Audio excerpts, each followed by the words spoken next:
Plunging into the depths of ages past, we uncover a treasure trove of ancient Greek tales, stories that have echoed through millennia like a gentle whisper, passed down from generation to generation, much like precious family heirlooms. These narratives, rich with wisdom and drama, invite us to step away from the hustle of our modern lives. Let the subdued light and quiet hum create an atmosphere of tranquility, allowing the day's worries to dissipate like morning mist over the azure waters of the Aegean Sea. There is something truly magical in our shared encounter with these myths, capable of transporting us to a world where reality intertwines with fantasy. Imagine yourself stepping through the dense undergrowth of an ancient Greek forest. The air is heavy with the intoxicating scent of pine and wild herbs, and sunbeams pierce through the thick canopy of leaves, scattering golden patches across the forest floor. It is here, in this mysterious corner where mortals rarely dare to tread, and where the goddess Artemis preferred to spend her days, that our first story begins. Artemis, the goddess of the hunt and patroness of the wild, was different from many of the Olympian deities who revelled in the bustling life on Mount Olympus. She valued solitude above all else, finding harmony in the untamed wilderness. While other gods indulged in lavish feasts and dramatic disputes, Artemis preferred the quiet depths of the forest, surrounded only by her loyal huntress companions. On that fateful day, Artemis had been hunting since dawn. Her silver bow gleamed in the sunlight filtering through the leaves, and her pack of hunting dogs glided silently beside her through the thickets. However, now that the sun had reached its zenith, the goddess was ready for a different pastime. She yearned for a refreshing bath. Deep within this forest, hidden behind a veil of weeping willow branches, lay Artemis's secret pool. Its crystal-clear waters were fed by a natural spring bubbling up from the earth, always cool and invigorating. The bottom of the pool was lined with smooth stones, and soft moss carpeted the edges of the rocks. It was a place where even an unseen presence demanded a whisper. So imbued was it with a sense of sacredness. Artemis pushed aside the willow branches and entered her secluded sanctuary. Her nymph companions, who chose to follow her rather than dwell in rivers and trees, began to help her remove her hunting gear. They untied her leather boots, took off her quiver of silver arrows, and carefully set aside her precious bow. The goddess sank into the cool water with a soft sigh of contentment. This was her favourite moment of the day, when she could forget her powerful divine status and simply revel in the simple bliss of cool water on her skin after a long morning's hunt. However, it is here that our story takes an unexpected and dramatic turn. Not far away, making his way through the forest with far less grace than Artemis, was a young mortal hunter named Actaeon. Actaeon was a skilled hunter, but unfortunately not always attentive to his path. All morning he had been tracking a particularly cunning stag, following its hoofprints deeper and deeper into the forest thicket. His hunting dogs ran ahead, sniffing the ground, completely engrossed in the scent of their prey. But wait, what Actaeon didn't know was that he was trespassing on sacred ground. This part of the forest belonged to Artemis, and mortals were strictly forbidden here. Of course, there were no warning signs. This was ancient Greece, not a modern nature preserve. Yet there was something in the very air, a sense of ancient power that should have signalled him to retreat. Actaeon pushed through a particularly dense thicket of bushes drawn by the sound of running water. He believed the stag he was pursuing might have stopped to drink. His dogs had fallen silent, which usually meant prey was near. And then suddenly he found himself at the edge of Artemis's secret pool. For a moment, time seemed to stand still. Artemis was there, in the water, surrounded by her nymphs, and she looked at this uninvited guest with an expression of pure shock. Her silver eyes widened, then narrowed dangerously. Perhaps you expect Actaeon to immediately apologize and flee. That would have been wise, but instead he just stood and stared. Perhaps he was too stunned to move. Perhaps he was mesmerized by the sight of a true goddess. Or perhaps he simply couldn't believe what he was seeing. Artemis's nymphs gasped and moved to shield their mistress from his gaze. But it was too late. Actaeon had already seen what no mortal was ever meant to see. And Artemis, goddess of the hunt and guardian of solitude, was absolutely furious. But here's what's interesting about gods. They rarely just yelled at people when they were angry. They preferred inventive punishments. And Artemis was particularly inventive when it came to mortals who violated her privacy. She reached down and scooped up a handful of cool spring water, but as the water rested in her palms, it began to glow with divine power. Without a word, she flung the enchanted water directly into Actaeon's face. The water struck him like a splash of liquid starlight. For a moment, Actaeon felt nothing but coolness on his skin. Then slowly, strangely, he began to feel different. It started with his reflection in the pool, where his human face should have been. He saw something else looking back at him. His nose grew longer, darker. His ears grew and changed shape, moving to the top of his head.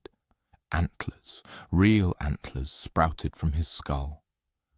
Actaeon tried to cry out, tried to apologize, tried to explain that he hadn't meant to intrude. But when he opened his mouth, no human words came out. Instead, he heard the frightened bleat of a stag. His hands, when he looked at them, were no longer hands. They were hooves. His clothes hung loosely on his changing body as he shrank and transformed. His human thoughts were still there, trapped inside, but his body was now entirely that of a magnificent stag. And then he heard something that made his new deer heart pound with terror, the sound of barking dogs. His own hunting dogs had heard the commotion of the transformation and came running to see what had happened, but they didn't see their master Actaeon. All they saw was a large stag standing near their favourite hunting ground, and they did what hunting dogs are trained to do. Actaeon tried to call out to them, tried to make them understand who he really was. But deer don't speak dog, and his loyal companions saw only prey where their master had once been. What happened next was perhaps the saddest part of this whole story. Actaeon, still thinking like a man but trapped in the body of a stag, had to run for his life from his own beloved hunting pack. He dashed through the forest, leaping over fallen logs and dodging trees, while behind him his dogs followed with the same enthusiasm they always showed when hunting together. He ran until his legs trembled with exhaustion. He hid behind rocks and in thick bushes, but eventually, as the sun began to set, his own dogs caught up to him. Meanwhile, at the pool, Artemis finished her bath and donned her hunting attire once more. Her nymphs gathered around her, still discussing the strange mortal who had accidentally stumbled into their sacred place. "Must you be so harsh? One of the nymphs quietly asked. He seemed young. Perhaps he was just lost. Artemis raised her silver bow and tested the string with one finger. A soft, musical sound resonated in the quiet forest. "Solitude is sacred," she simply said. "Mortals must learn that some boundaries are never to be crossed, even by accident." She paused for a moment, listening to the distant sounds of the forest. Somewhere in the distance she heard the triumphant barking of dogs. She knew what that meant. "Besides," she added, though her voice might have been a little softer than before, "he was a hunter." He understood the relationship between predator and prey. Now he has experienced both sides of that relationship. As night descended upon the forest, Artemis and her companions vanished into the shadows between the trees, leaving only the sound of the gurgling spring and the whisper of the wind in the willow branches. But here's what makes you ponder this story. Was Artemis truly just defending her privacy, or was something deeper at play here? In the ancient world, many believed that the gods sometimes used harsh lessons to teach mortals important truths about respect, boundaries, and the consequences of our choices. And what about Actaeon himself? Some versions of the story suggest he wasn't entirely innocent, that he deliberately sought out the goddess hoping for a glimpse of her. Others say he was simply a lost hunter who happened to be in the wrong place at the wrong time. What do you think? Was Artemis's punishment fair, or was it too severe for what might have been an innocent mistake? And if you were Actaeon, would you have fled the moment you realized you were seeing something forbidden? Or would you have been too awestruck to move? Reflections on just retribution inevitably lead us to a far more sinister narrative, steeped in profound familial horror and the monstrous deeds that beings possessed by the fear of losing their power are capable of. If Artemis's cruelty towards Actaeon previously seemed the limit of severity, the upcoming story of Cronus and his actions concerning his own offspring will surpass all expectations. Let us imagine a journey deep into the past, to the origins of the cosmos as the ancient Hellenes conceived it. This was a time preceding Zeus's reign from the peak of Olympus, when temples were not yet built, human settlements had not yet emerged, and humanity itself had not yet trod the earth. In those primordial epochs, the Titans, colossal, incomparably powerful beings, direct descendants and grandchildren of Gaia herself, Mother Earth, reigned supreme. And among these giants Cronus sat as the supreme ruler. However, Cronus ascended to the throne not through popular election or peaceful succession. His rise to power was marked by a monstrous deed committed against his own father, Uranus, with the aid of a curved blade given to him by his mother. Cronus mercilessly attacked Uranus, overthrowing him in a brutal coup that shook the very foundations of the cosmos. One might assume that successfully overthrowing his own parent would have brought Cronus a sense of complete security. Yet the opposite occurred. Every day he was tormented by the anxiety that the same fate would befall him. Every night he fell asleep, haunted by the question of whether one of his own offspring was conspiring against him, just as he had once conspired against his father. And then one day Cronus heard a prophecy that made his darkest premonitions pale, in comparison to the coming horror. This news came from the Moirai themselves, the three ancient sisters who possessed the ability to see the unseen threads of fate stretching into the future. Their message was concise, chilling, and utterly indisputable.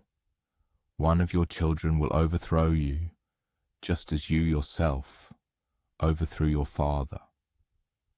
Normally, faced with such disturbing predictions about the future, most beings would strive to change their behavior to avoid an unfavorable outcome.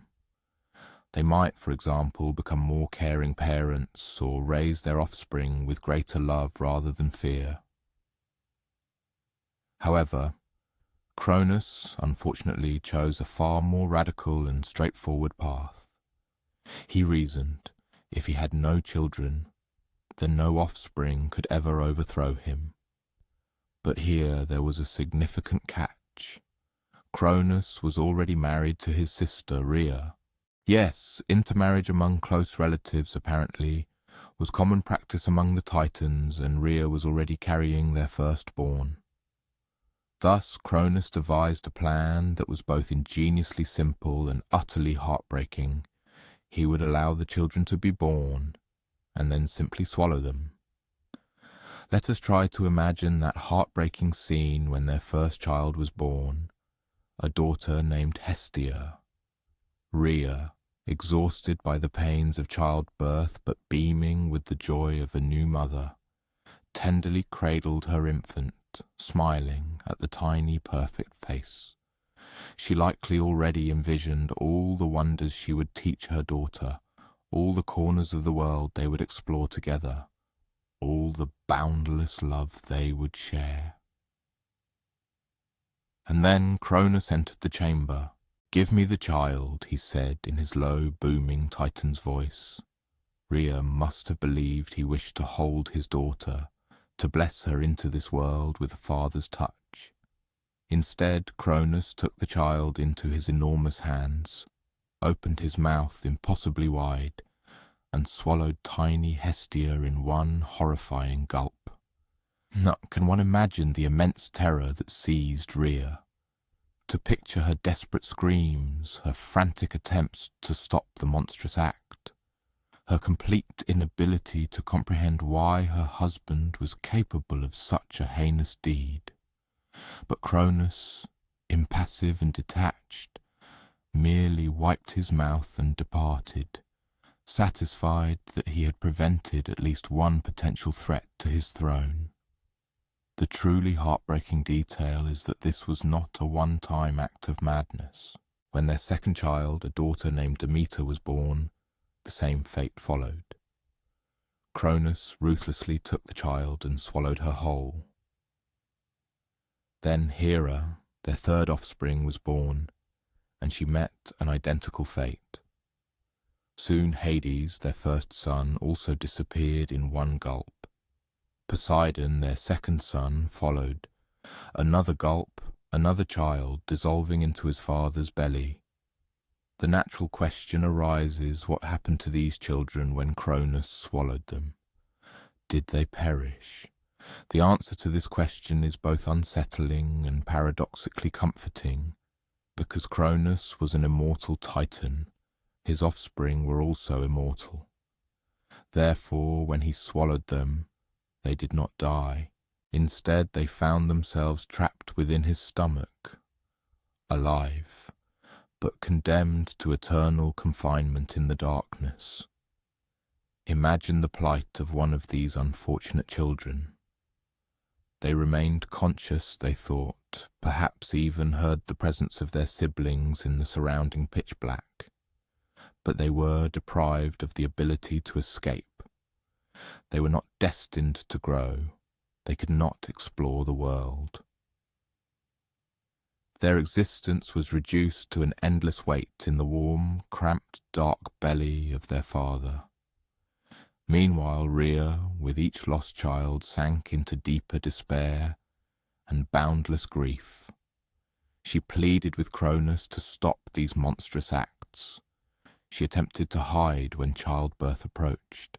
She begged other Titans for help, but Cronus was the supreme king, and they were all too consumed by fear of him to dare intervene. By the time Rhea was pregnant again, expecting her sixth child, she realized she had to take decisive action. She could no longer bear to lose another child to her husband's paranoid, insatiable hunger. And then she devised a plan that was both ingeniously cunning and incredibly risky to execute. When the time came for the sixth child to be born, Rhea did not return to their royal palace. Instead, she travelled to a distant hidden cave on the island of Crete.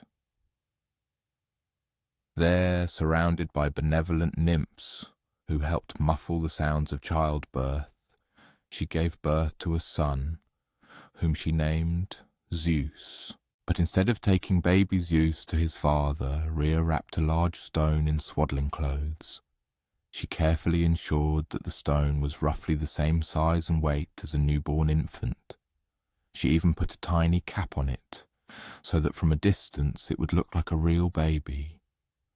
Then, with bated breath, she returned home and presented this deceptive child to Cronus. Of course, one might assume that a father would be able to distinguish a living child from a stone wrapped in blankets. However, one must remember, Cronus did not want to be a father. He was so utterly consumed by the idea of destroying potential threats to his power that he never bothered to truly look at his children before swallowing them. So when Rhea handed him the bundle, Cronus took it without much attention and swallowed the stone whole, just as he had done with his 5 previous offspring. Meanwhile, baby Zeus remained hidden in the cave on Crete, where he was lovingly raised by nymphs, nourished with honey and the milk of the magical goat, Amalthea. With each passing day he grew larger and more powerful, and every day Rhea secretly visited him, telling him stories of his brothers and sisters, languishing in captivity within their father's belly. As Zeus transformed from an infant into a mighty youth, he came to understand more deeply his father's immense fear and the monstrous deeds that fear had led to. And gradually, Zeus began to plot his retribution. But here lies a particularly fascinating aspect of this story.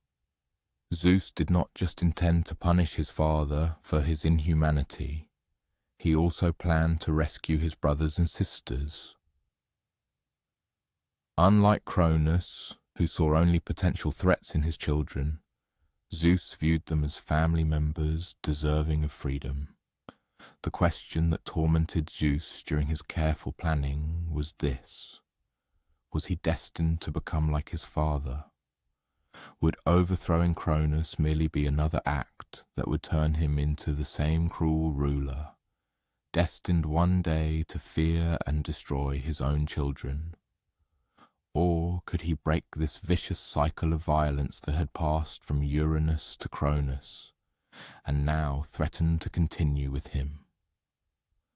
What do you think drives a being to see deadly enemies in its own offspring? Is it solely the fear of losing power? Or is there something deeper, some fundamental inability to love others more than one's own security? Speaking of cycles of violence and their sometimes unexpected consequences, our next narrative begins with one of the most beautiful outcomes imaginable, arising from one of the most brutal acts in all mythology. At times it seemed as if the ancient Greeks wanted to say even the most terrible events can give rise to something astonishing and wonderful. Remember how Cronus overthrew his father, Uranus, using that curved blade. The ancient storytellers had very specific ideas about what followed that moment of unspeakable cruelty. They believed that when Uranus was wounded, drops of his immortal blood fell into the boundless sea. And from this divine substance, mixing with sea foam and the ocean's salt water, something truly marvellous began to form. Imagine this wondrous scene: the Mediterranean Sea on a morning so serene that the water's surface seems like polished glass. The sun is just beginning its ascent, painting the sky in the softest hues of pink and gold. Small waves gently lap the shore, bringing with them the usual gifts of the ocean, fragments of smooth sea glass, intricate shells, tangled strands of seaweed. But on this morning, the waves carry something absolutely unprecedented. At first, this phenomenon resembles ordinary sea foam, a white, bubbling substance that appears when waves crash against coastal rocks. However, this foam was different. It emanated a soft, pearlescent glow. It did not dissipate like ordinary foam. On the contrary, it grew larger and brighter, drifting towards the shore. And then slowly, with grace, a divine figure began to rise from this luminous foam. It was Aphrodite, the goddess of love and beauty, being born from the very heart of the sea. The ancient Greeks, as is well known, had very clear ideas about what the ideal of beauty throughout the cosmos should be. Aphrodite, however, was not merely beautiful. She herself was the embodiment of beauty, alive and breathing. Her golden locks caught the morning sunlight, sparkling like molten metal. Her skin had the flawless satin texture of a pearl, and her eyes shone with the deep azure of a summer ocean. But beyond her impeccable physical form, there was something in Aphrodite's presence that was intangible, transforming everything around her, endowing it with even greater loveliness. The sea foam that enveloped her shimmered with myriad diamond sparks. Ordinary shells at her feet suddenly transformed into genuine jewels.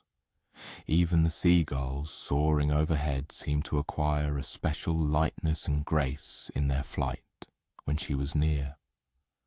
When Aphrodite first touched the shoreline, exquisite flowers instantly bloomed in her footsteps. And not just any flowers, but roses, the most beautiful and fragrant roses the world had ever seen. Gaia herself, the ancient earth, seemed to rejoice, celebrating her arrival. However, what was particularly remarkable about this moment was that Aphrodite was born in the perfect form of a mature woman, with a comprehensive understanding of her essence and the boundlessness of her powers. Unlike fragile mortal infants who have a long journey of learning about the world from scratch, she instantly realized that she was a goddess and that her dominion extended over love in all its myriad manifestations. And love, as Aphrodite quickly discovered, was something far more multifaceted and intricate than simply bestowing happiness upon people. The first thing she noticed was how her presence affected the creatures around her. A pair of dolphins frolicking offshore suddenly began to perform an intricate courtship dance, gracefully leaping and spinning in the water with astonishing synchronicity.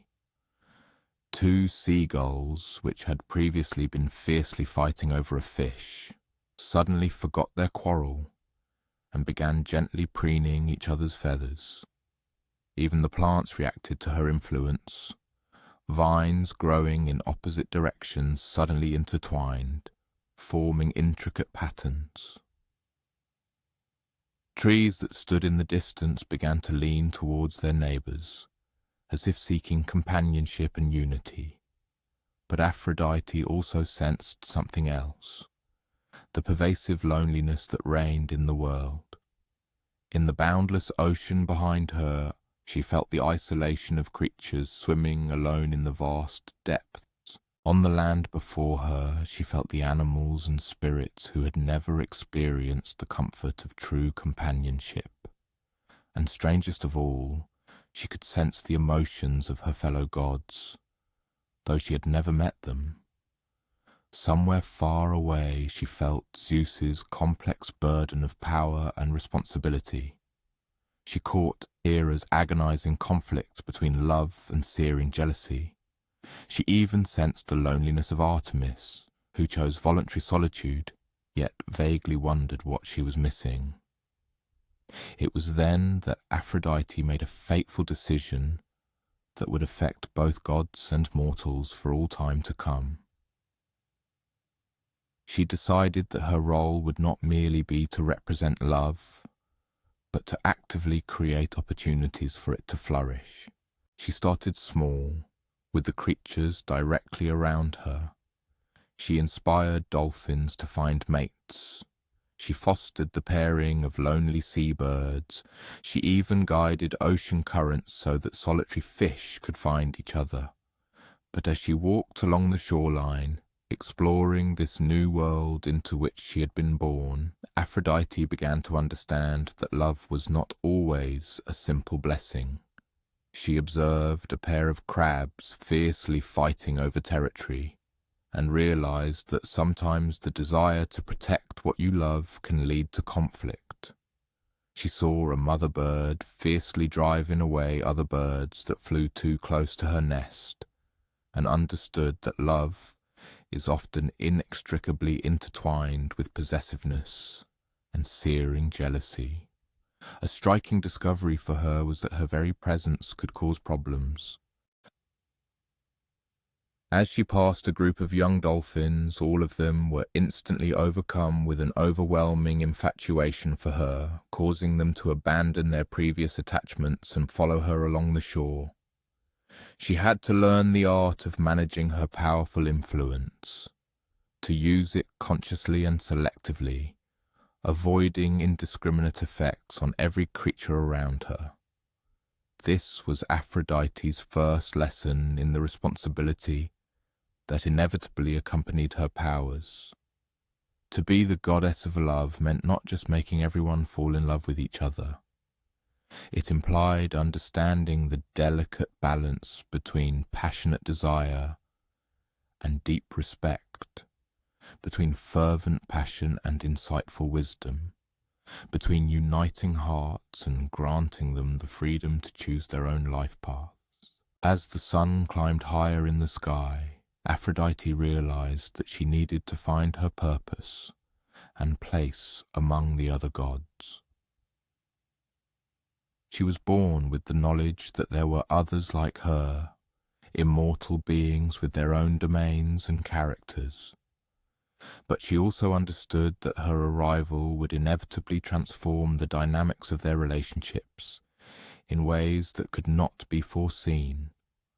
After all, what happens when the goddess of love arrives in a family that already has its share of complex relationships? What happens when someone with the power to influence emotions joins a group of powerful beings who don't always handle their own feelings well? Aphrodite stood at the edge of the water, gazing at the boundless sea that had given her life, and then turned to look at the land where a new life awaited her. The wind gently ruffled her golden locks, and roses continued to bloom at her feet. She was beautiful, powerful, and immortal, but she was also, in a way, profoundly lonely. She was a unique and unparalleled creation, the only being whose very existence was the embodiment of love. How does one build genuine relationships when your presence automatically affects how others feel about you? How do you know if someone's feelings are true, or merely an echo of your divine aura? These questions Aphrodite carried with her as she took her first steps from the sea towards Mount Olympus, where the other gods unknowingly awaited the arrival of embodied love itself. And perhaps these are questions we still grapple with today. How do we balance the desire to be loved with the need to remain authentic? How do we know when our feelings for someone are genuine and when they are simply a reaction to superficial attractions? How do we love others without losing our own unique identity?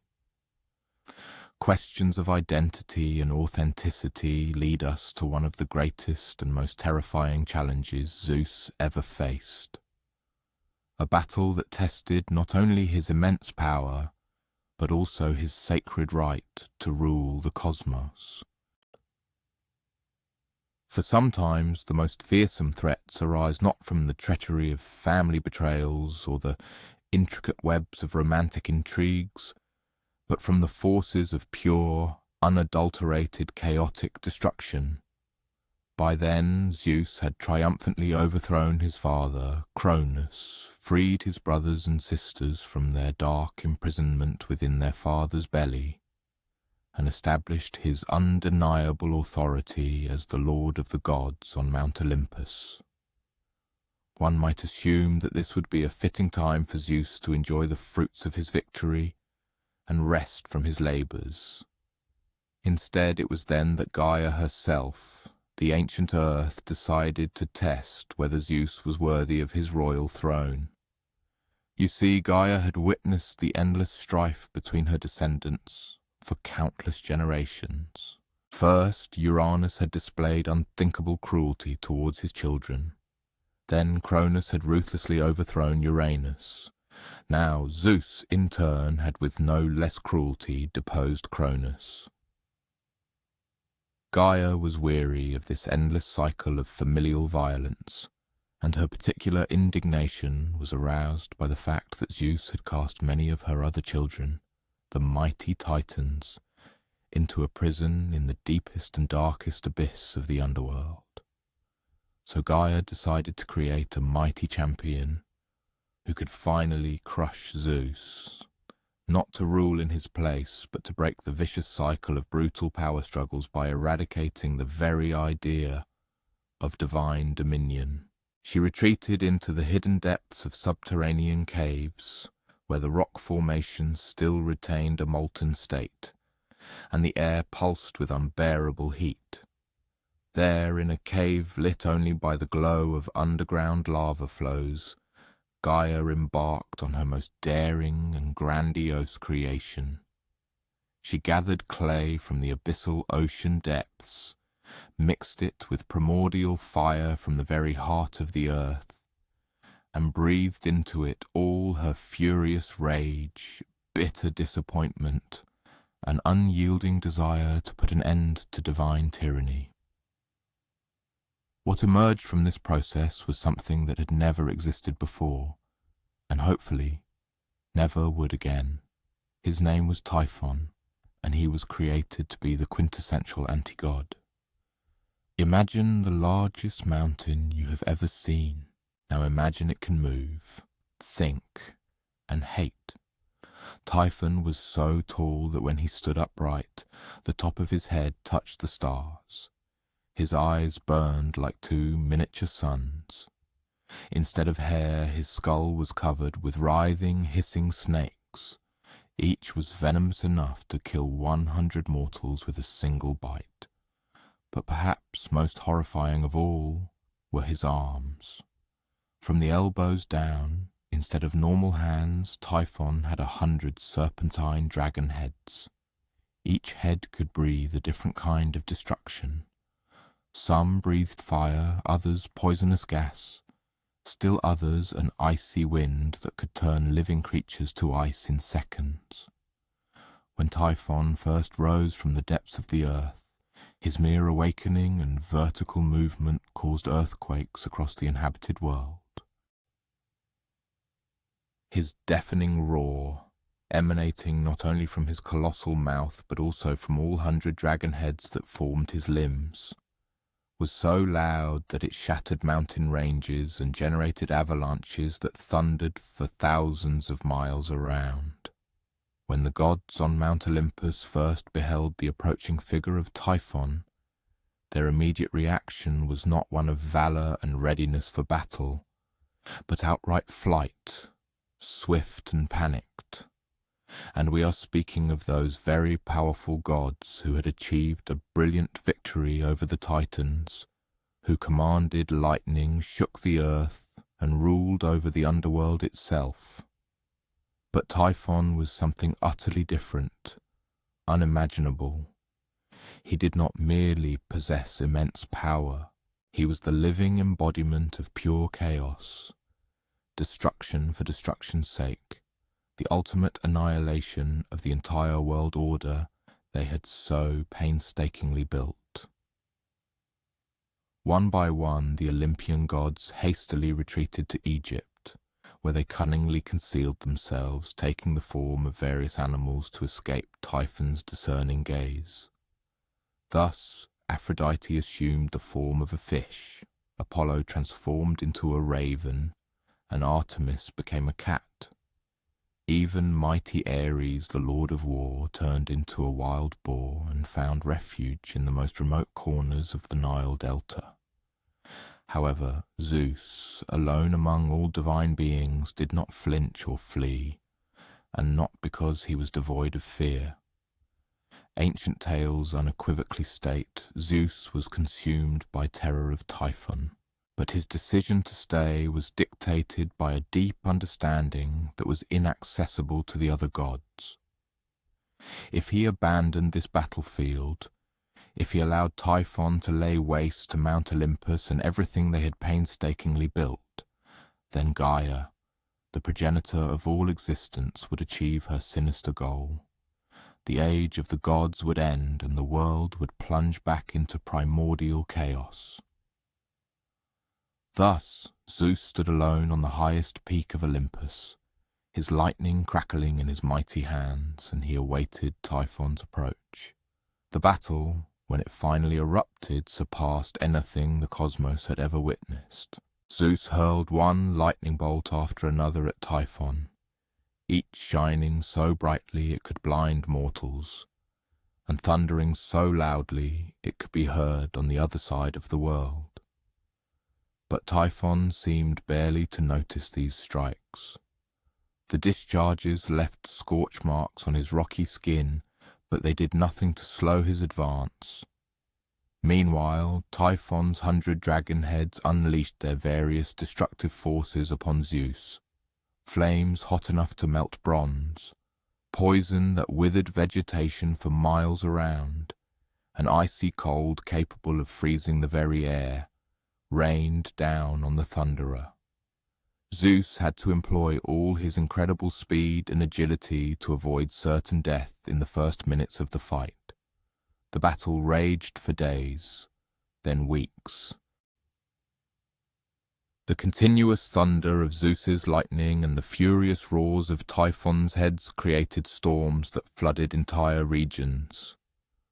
The heat emanating from their confrontation melted snow caps on distant mountains. The earth cracked and split from the force of their blows. But gradually, Zeus began to realize that he could not win this battle by relying solely on brute force. Typhon was simply too powerful, too resilient, too full of destructive energy. Every time Zeus thought he had gained an advantage, Typhon unleashed some new form of attack, forcing Zeus back onto the defensive. It was then that Zeus remembered something his grandmother Gaia had told him long ago, long before they became bitter enemies. She had said that the earth itself is a source of great power, but also that the earth can be turned against those who seek to destroy rather than nurture. So instead of trying to destroy Typhon, Zeus decided to employ a different tactic. He began to use his lightning not as a weapon for direct impact, but as a tool. He struck the ground around Typhon, not aiming to wound the monster directly, but instead triggering colossal landslides and avalanches. At first it seemed pointless. Typhon simply smashed through the falling rocks as if they were pebbles, but Zeus kept striking, kept causing landslides, kept piling rock upon rock, and gradually, very slowly, the rocks began to accumulate around Typhon's feet. It took Zeus another week of continuous lightning strikes, but eventually he managed to bury Typhon up to his waist in loose rock and debris. The monster still struggled, still spewed destruction from his dragon heads, but he could no longer move. It was then that Zeus made his final, desperate move. Instead of trying to kill Typhon, which might have been impossible anyway, Zeus used his power over earthquakes to split the earth beneath the buried monster. Then, with a lightning bolt more powerful than any he had ever summoned, he brought an entire mountain down on Typhon. The mountain that fell on Typhon was Etna, and according to the ancient Greeks, Typhon is still trapped beneath it. Every time the volcano erupts, they said, it is because Typhon is still there, still consumed by rage, still spewing fire and desperately trying to break free. But here's what's remarkable about this story.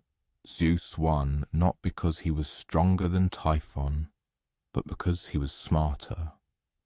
He won by exercising patience instead of mere brute force, by thinking strategically rather than simply fighting harder.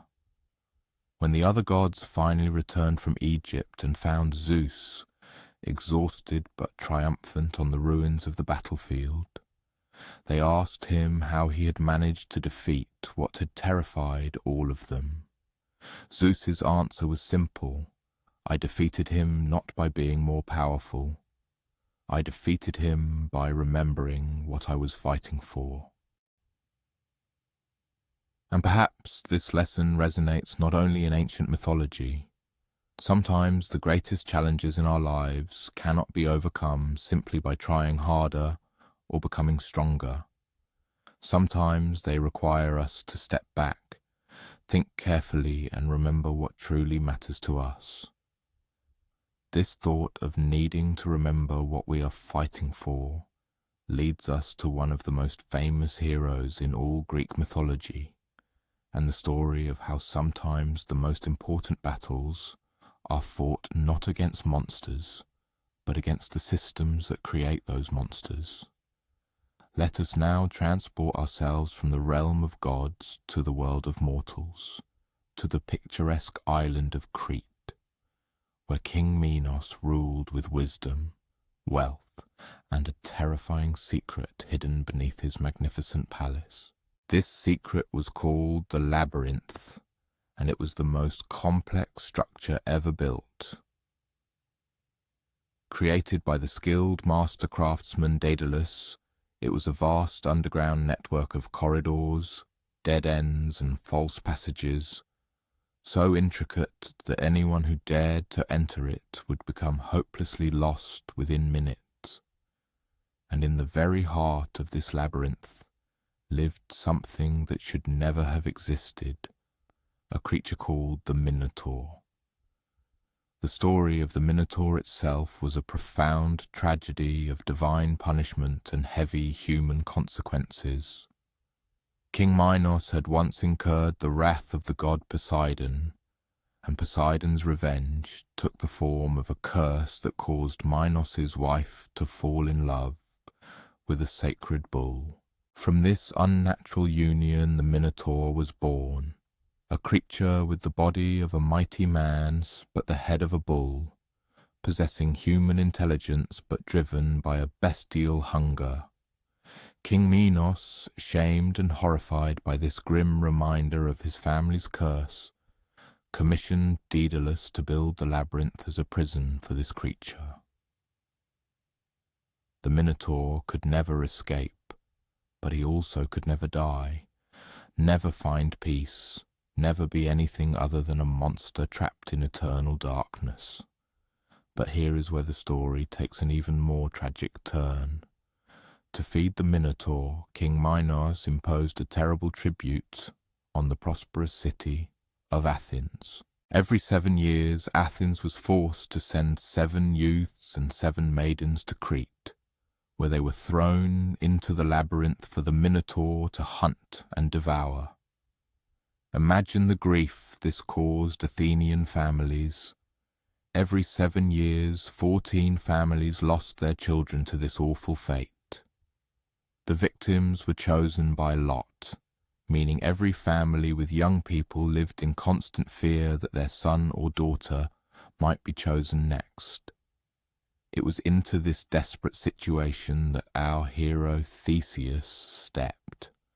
Theseus was the son of King Aegeus of Athens, but he had grown up far from the royal palace, raised by his mother in a small coastal town. He had only recently arrived in Athens and learned of his royal lineage. So, when the time came to send the third tribute to Crete, Theseus witnessed this tragedy for the first time. He watched as 14 young Athenians were chosen by lot. He saw their families weep, saw the resigned despair in the eyes of the victims themselves. He listened as older citizens explained that this was simply the way things were, that there was no point in fighting King Minos and his monster. But Theseus, being young and not yet worn down by years of accepting the unacceptable, asked a simple yet piercing question. Why don't we just refuse the tribute? The answer, as he learned, was that King Minos's fleet was too powerful. If Athens refused the tribute, Minos would invade and utterly destroy the city. It was better to sacrifice 14 young people every 7 years than to risk the complete annihilation of everyone.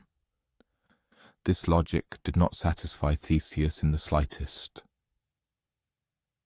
Instead, he made a declaration that shocked everyone, including his own father. He volunteered to be one of the 14 tributes and vowed to slay the Minotaur. King Aegeus was horrified. He had only just been reunited with his son, and now Theseus wanted to throw his life away on a seemingly impossible task.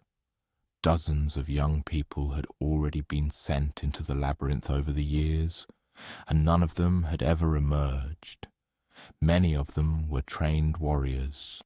What made Theseus think he could succeed where they had all failed? Theseus's answer revealed something important about his character.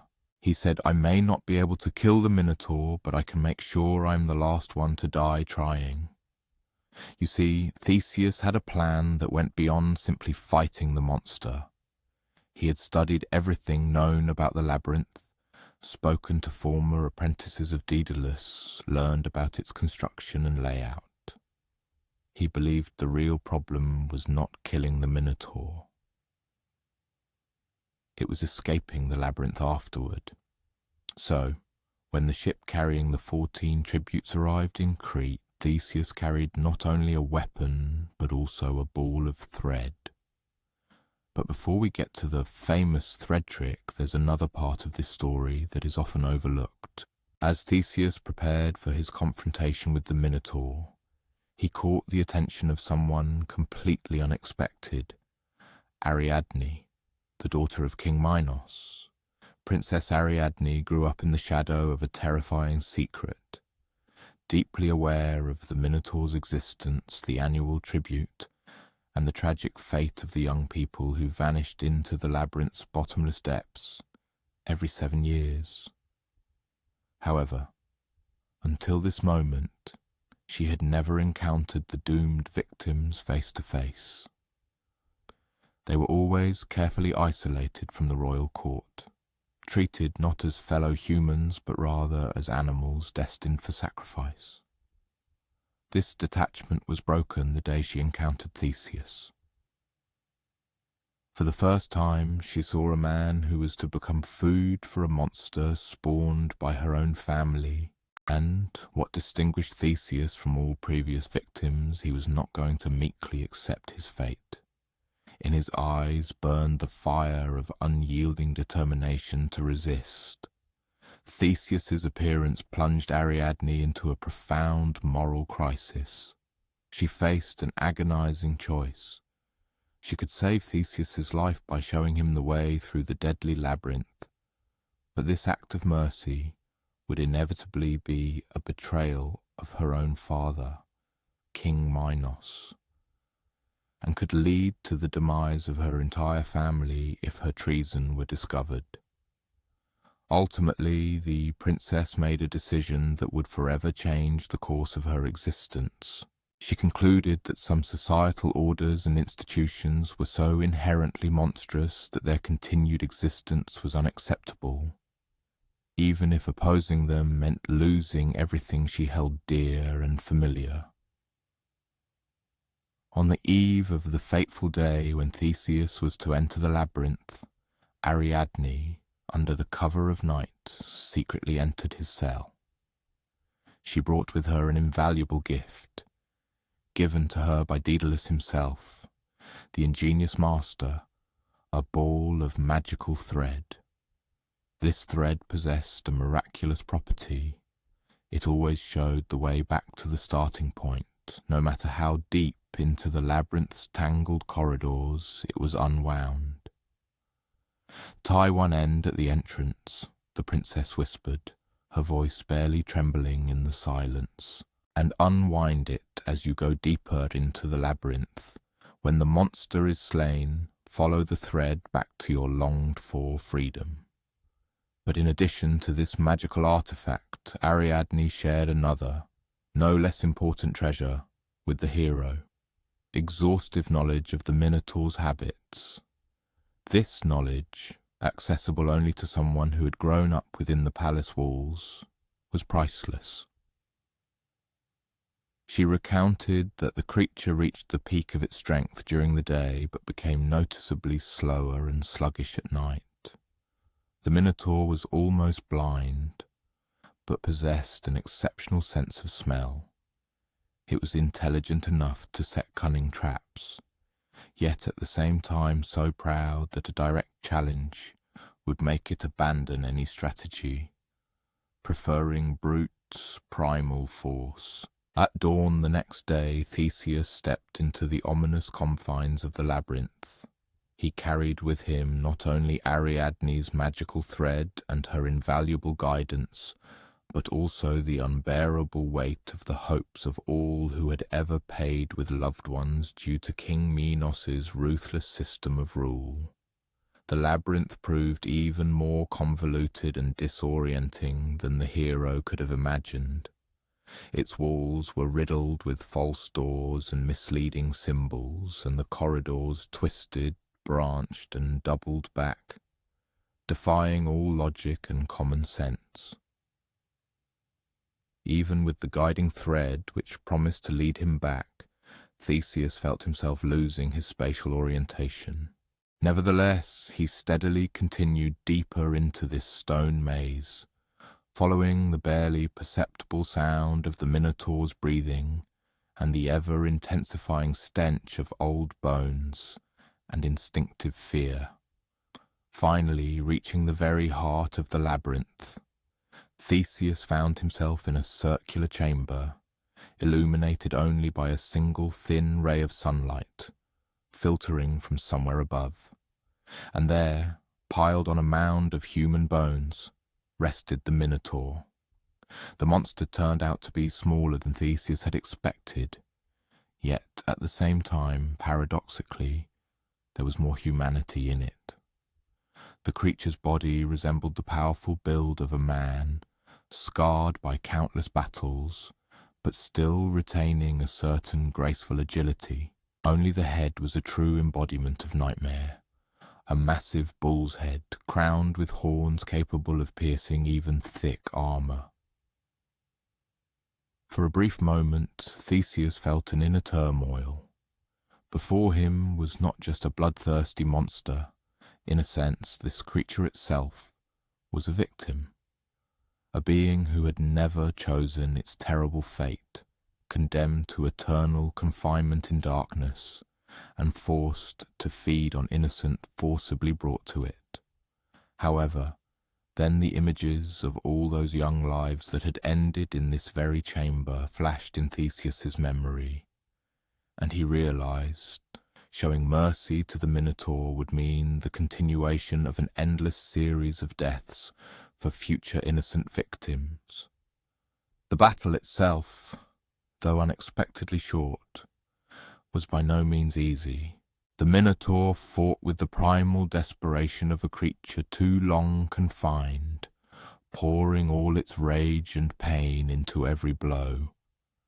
But Theseus countered with the unwavering resolve of a man who carried on his shoulders the hopes and aspirations of all who had ever been sacrificed for the preservation of an unjust and cruel system. When the bloody struggle concluded, Theseus, following Ariadne's magical thread, navigated the winding passages and returned to the labyrinth's entrance. Behind him, as if led, followed the remaining 13 Athenian youths and maidens who had waited outside, barely daring to believe in the possibility of salvation. However, Theseus's story did not end with his triumphant escape from Crete, for killing the monster was merely the starting point in the process of changing the very system that had created this nightmare.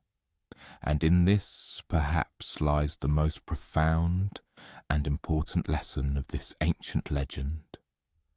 True courage is sometimes shown not so much in confronting a monster face to face, but in undertaking the long and arduous work of creating a world where such monsters simply cease to be necessary. Try to imagine for a moment the most extraordinary headache in the history of the cosmos. One morning you wake up with the sensation that your skull is about to split apart. But you are Zeus, the almighty king of the gods, and thus your ailments are never mundane. This morning on majestic Mount Olympus began quite normally. The sun god Helios was just beginning his journey across the sky in his chariot, painting the marble columns of the great palace in a soft golden hue. Zeus, clearly in discomfort, paced the halls of his abode, pressing his palm firmly to his forehead, trying to comprehend the strange, growing sensation that had been tormenting him for several days.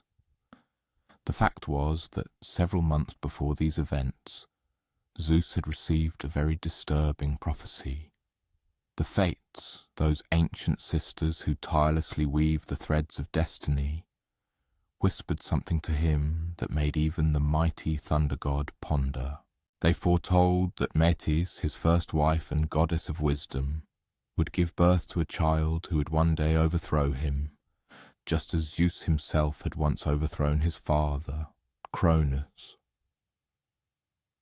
Zeus, guided by his divine logic, acted as seemed most rational to him at the time, though to mortals such an act would seem quite unusual.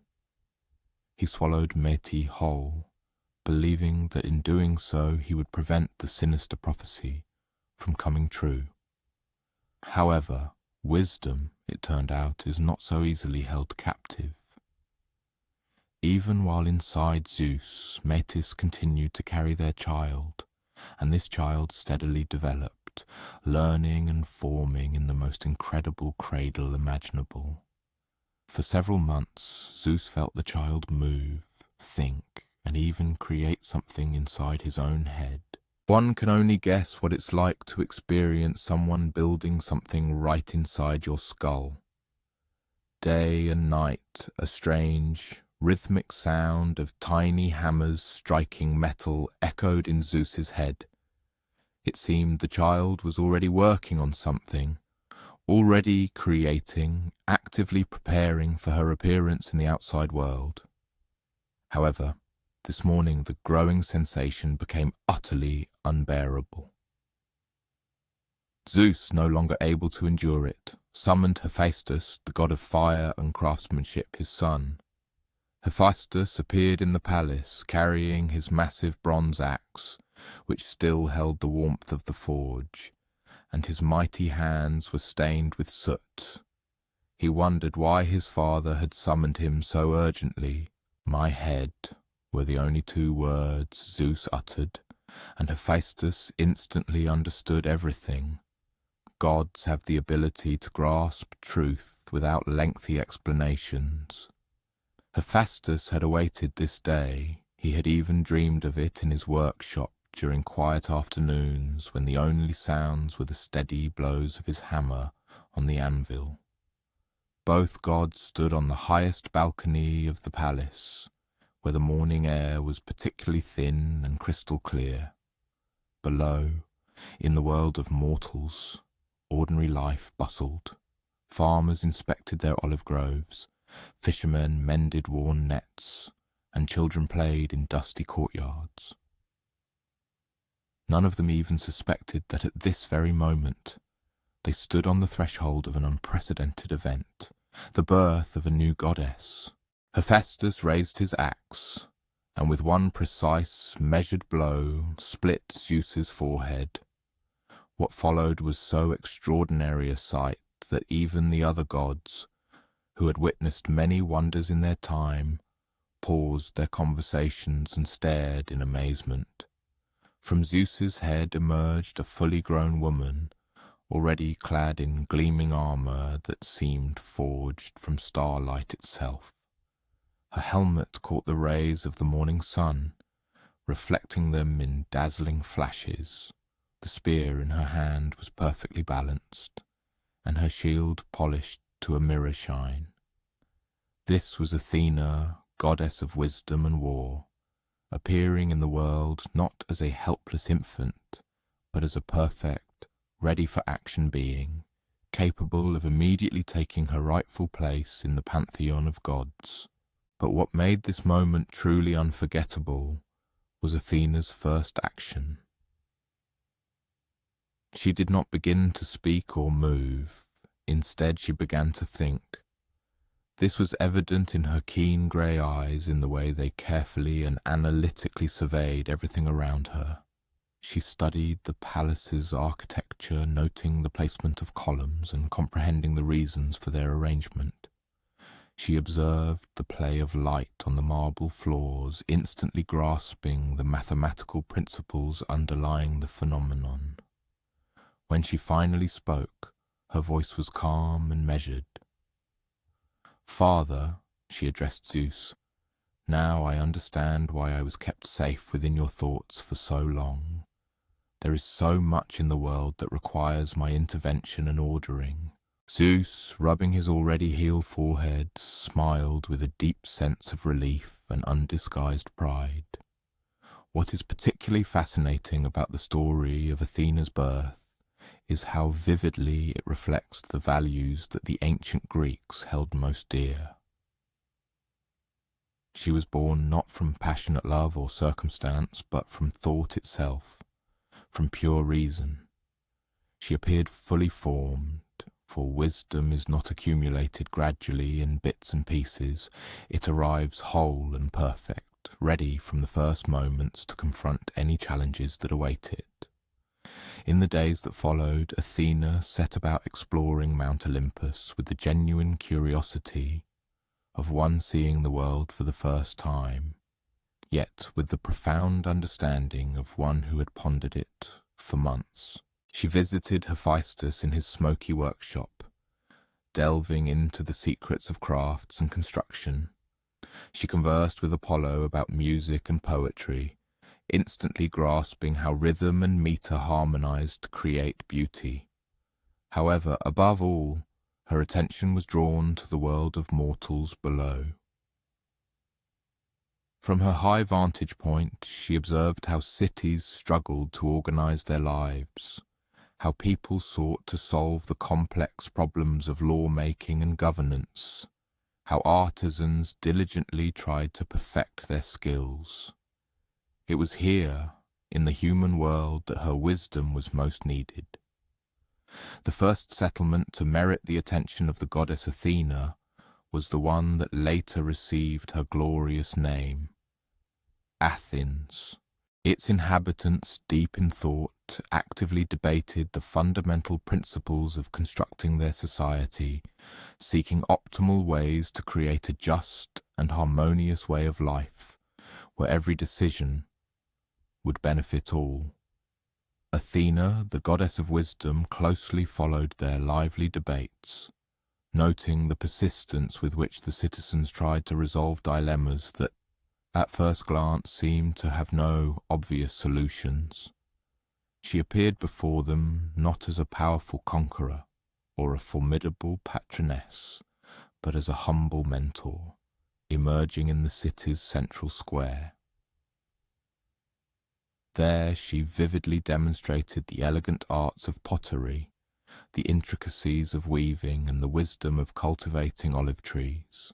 These skills were not chosen by chance. Each embodied a particular aspect of profound wisdom. Pottery instilled patience, showing how from simple clay, through skilled hands and perseverance, objects of exceptional utility and beauty are born.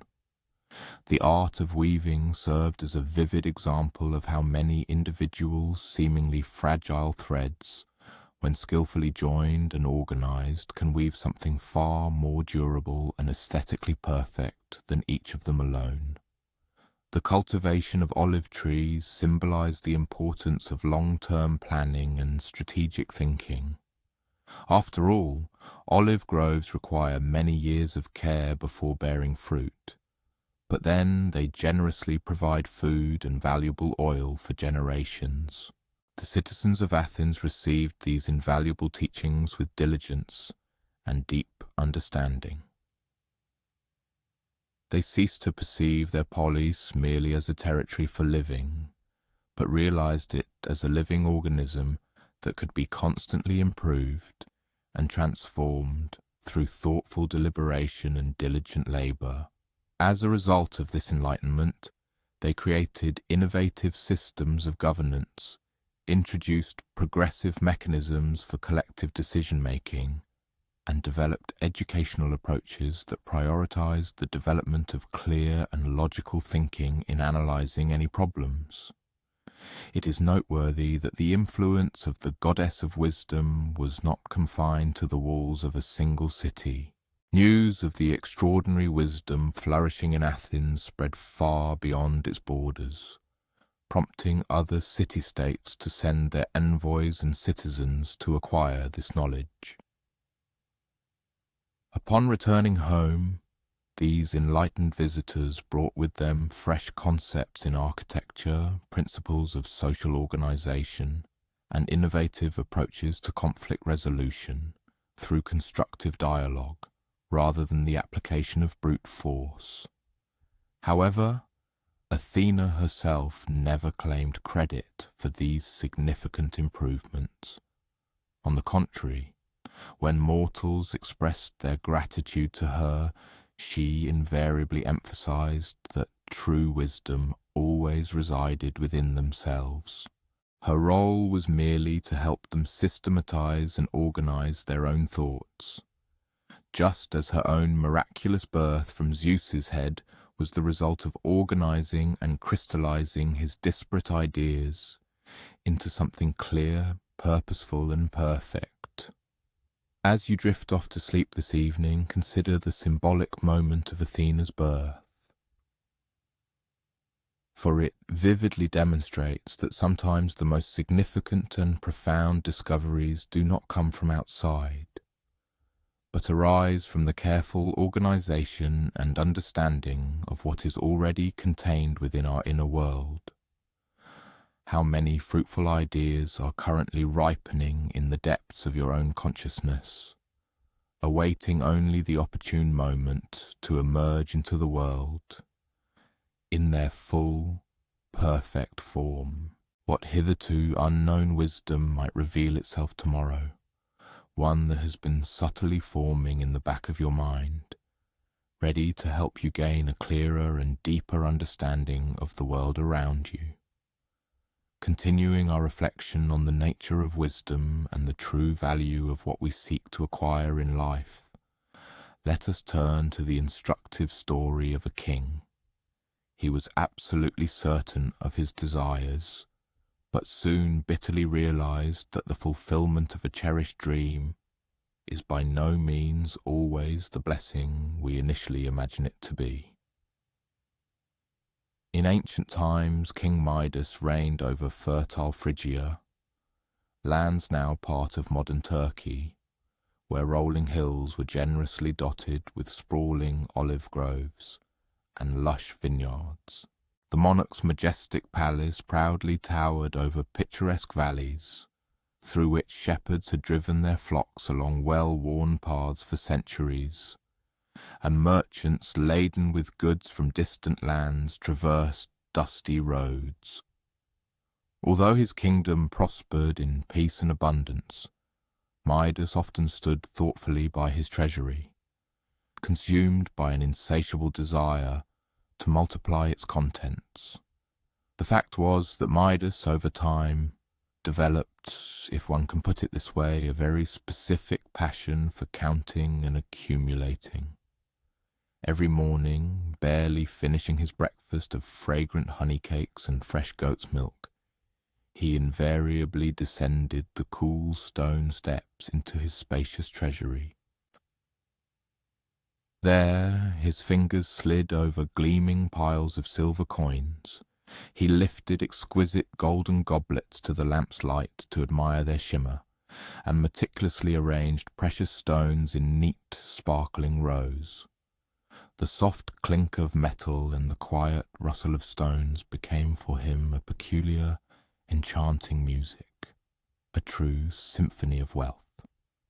However, as Midas soon discovered, wealth possesses a very paradoxical quality. The more you achieve, the more acutely you feel the lack of what you don't yet have. His own treasure vault, once seeming to him a model of abundance, now began to appear a bothersome trifle, especially in comparison with the mythical riches of other powerful states. Legends reached his ears of Egyptian pharaohs whose tombs were filled to the brim with gold, of Persian rulers whose crowns were adorned with jewels the size of birds' eggs, and of mighty merchants who owned entire fleets of ships laden with countless treasures. One particularly sweltering afternoon, as Midas strolled leisurely through his fragrant rose garden, seeking to banish intrusive thoughts of gold from his mind, his attention was drawn by an unusual stir coming from the garden fountain. There his guards had discovered an old man sleeping among the lush roses. His hair was intertwined with leaves, and his simple tunic was stained with wine. This strange guest turned out to be Silenus, an ancient satyr and loyal companion of the god Dionysus. It turned out that Silenus, having indulged too much in a night's feast, had fallen behind Dionysus's procession and consequently fallen into a deep sleep right in King Midas's garden. Although most rulers would undoubtedly have felt great annoyance at finding an uninvited guest in their private domain, Midas, on the contrary, showed a keen interest in such an unusual arrival.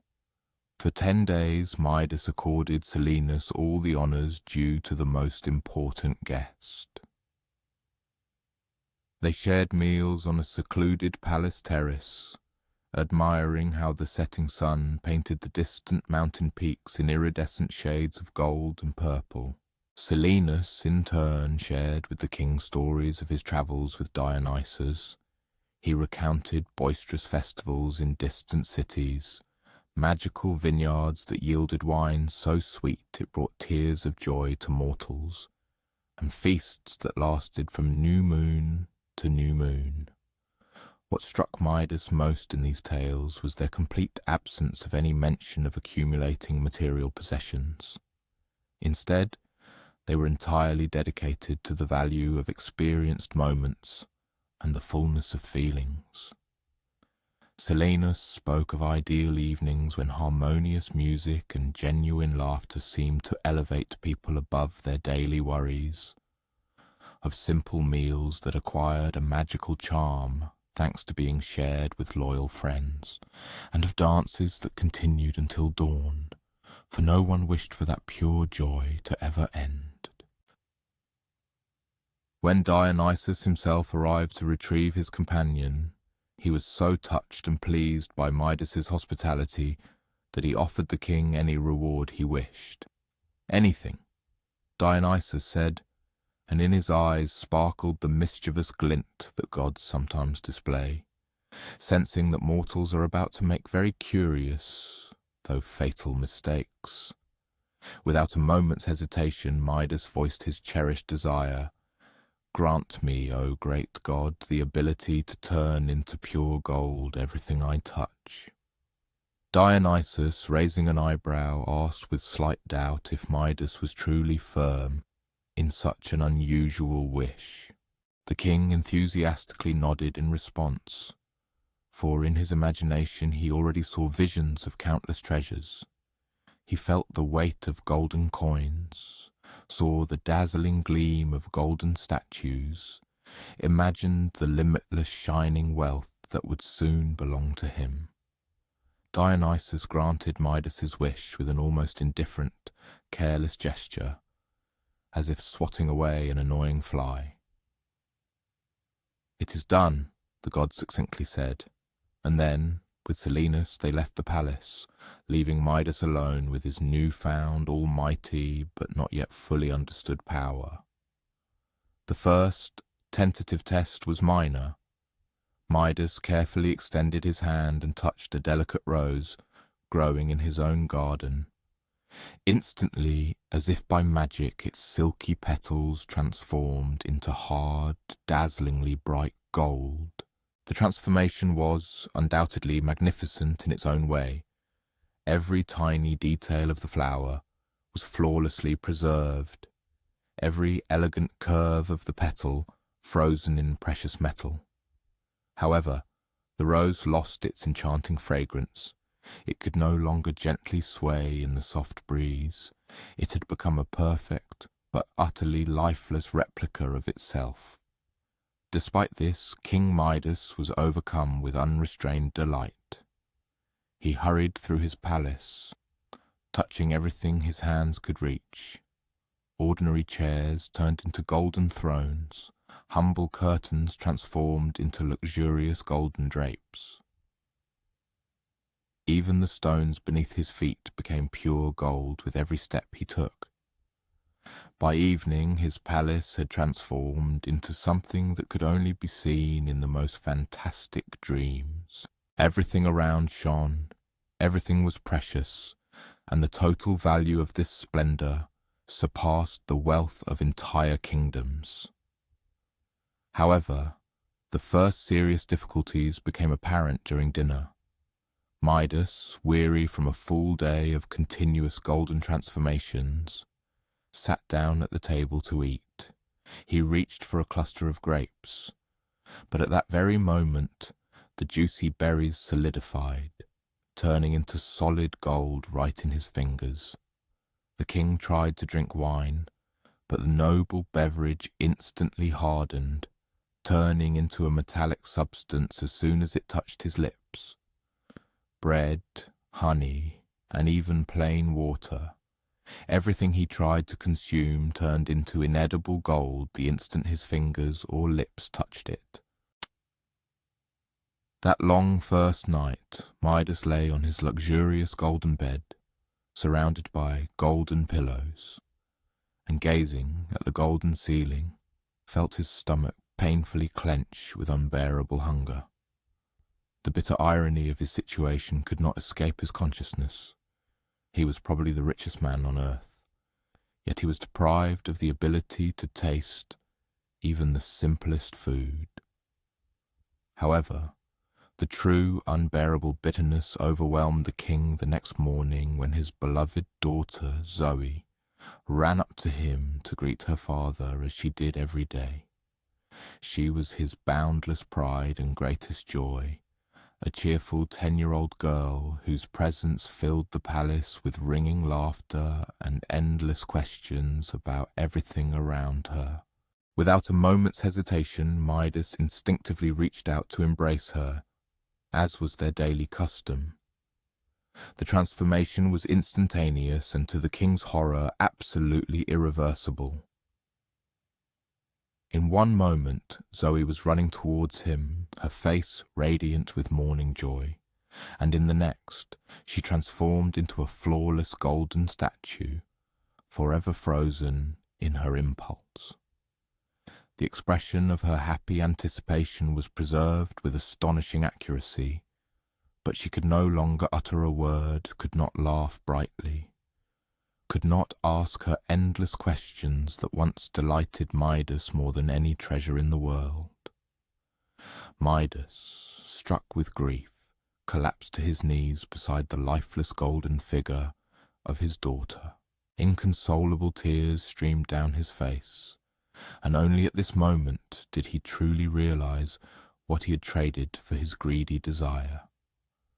all the gold in the world was nothing compared to the warmth of Zoe's living hand in his, her clear voice saying, "Good morning, Papa," her enthusiastic chatter about the birds she saw from her window. For 3 long days the king remained by his daughter's golden statue, unable to eat or sleep properly. He was tormented by the sound of his own footsteps echoing hollowly through the luxurious, but now utterly lifeless halls. Every object his gaze fell upon only intensified the pain of loss, reminding him of what he had irrevocably lost. The golden roses would never bloom again. The golden fruit trees would never again provide desired shade or life-giving sustenance. His once majestic golden palace had become a magnificent but soulless tomb. Moving from reflections on lost and rediscovered treasures, we should now turn our attention to a story that has captivated inquiring minds for millennia.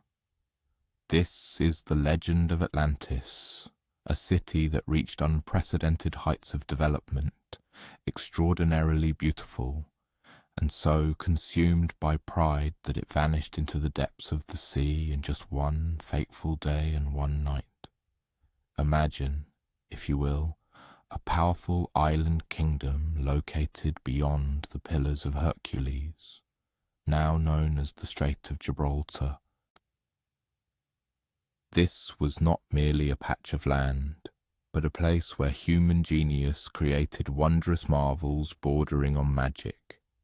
The city of Atlantis was built in perfectly arranged concentric circles, each ring separated by canals that shimmered like scattered jewels under the gentle Mediterranean sun.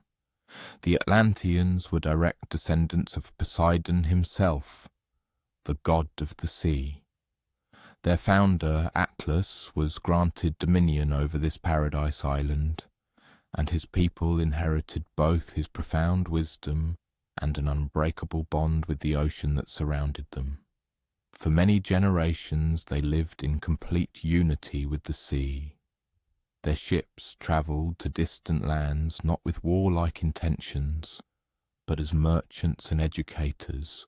The true greatness of Atlantis lay not solely in its material prosperity, though the city certainly possessed immense riches.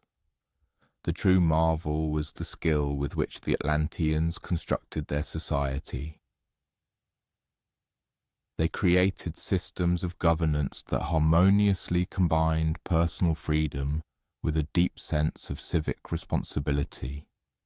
Their schools provided not only practical knowledge, but also profound insights into philosophy and ethics. Their markets operated on principles of fairness, ensuring every citizen unimpeded access to what they needed. Atlantis's architecture was a mirror reflection of this harmony. In the innermost ring were the palace and temples built from white, black and red stone quarried directly on the island. These buildings were not limited to mere functionality. They were designed to inspire awe in those who saw them. Their perfect proportions evoked a sense of peace and reverence in observers. The middle rings were dedicated to gardens and gymnasiums, spaces where the city's inhabitants could perfect both their bodies and their minds.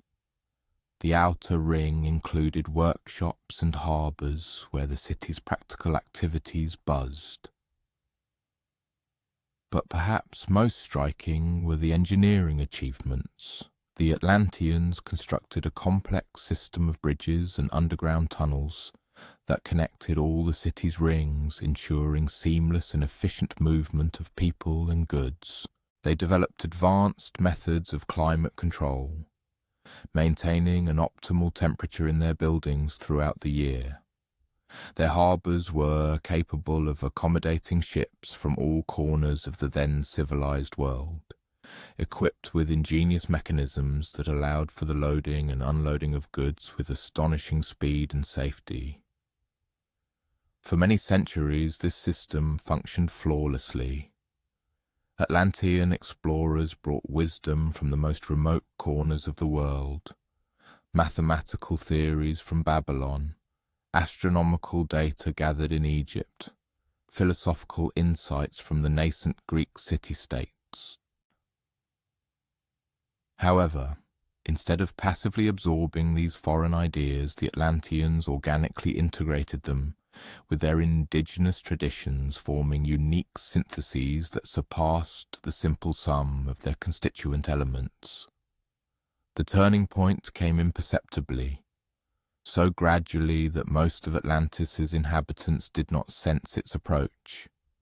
Prosperity, it turned out, carried hidden dangers. With each new cycle of the city's well-being, its citizens began to take their incredible achievements for granted. Complex systems, once requiring meticulous care and tireless attention, were now perceived as capable of functioning on their own. Moral principles that had guided past generations began to seem outdated, unnecessary barriers to what appeared to be unlimited potential for development.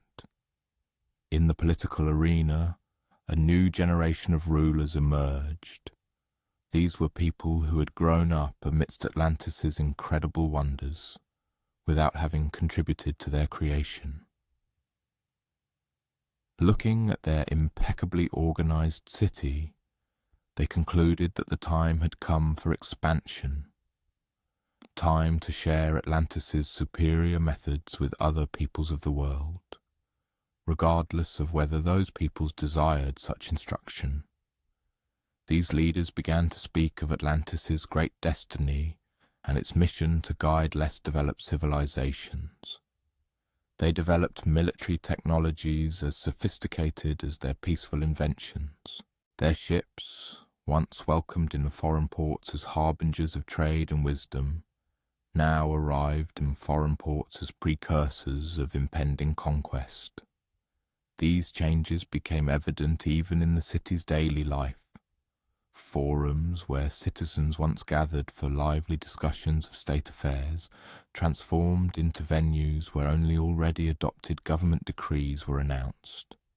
Educational institutions now prioritized technical disciplines, sidelining ethical considerations. Workshops shifted to producing weaponry and means of control, instead of creating works of art and everyday utility. But the gods, especially Zeus, watched these developments with increasing alarm. The Atlanteans had been given their gifts as part of a grand experiment to study human potential. What would humans be capable of, given ideal conditions for development and divine patronage? However, this experiment was failing not due to external forces or natural disasters, but due to decisions made by the Atlanteans themselves. Zeus, the great thunderer, convened a majestic council of the Olympian gods to decide what measures should be taken. Some advocated for direct intervention, suggesting sending signs and warnings capable of returning Atlantis to its original path. Others proposed allowing the experiment to continue, arguing that even defeat could serve as a valuable lesson. But Zeus made the final decision that Atlantis had become a threat not only to other peoples but also to the fragile balance of the entire cosmos. The end came swiftly for Atlantis. Within one fateful day and one night, shaken by earthquakes and deluged by floods, Atlantis forever disappeared beneath the ocean waves. The perfectly designed canals turned into torrents for raging seawater. Majestic structures intended to stand for centuries collapsed under the onslaught of elemental forces that exceeded all conceivable calculations of their ingenious architects. Ships that were preparing to carry Atlantis' influence worldwide turned into scattered wreckage, strewn across the bottomless ocean floor. However, it is this circumstance that transforms the story of Atlantis into something more than just a cautionary tale of divine retribution. It is also a narrative about the power of memory and the value of learning. Although the destruction was absolute, knowledge was not irrevocably lost. Some Atlanteans were on distant voyages at the time of the catastrophe. Others had moved to remote colonies long before the fateful day.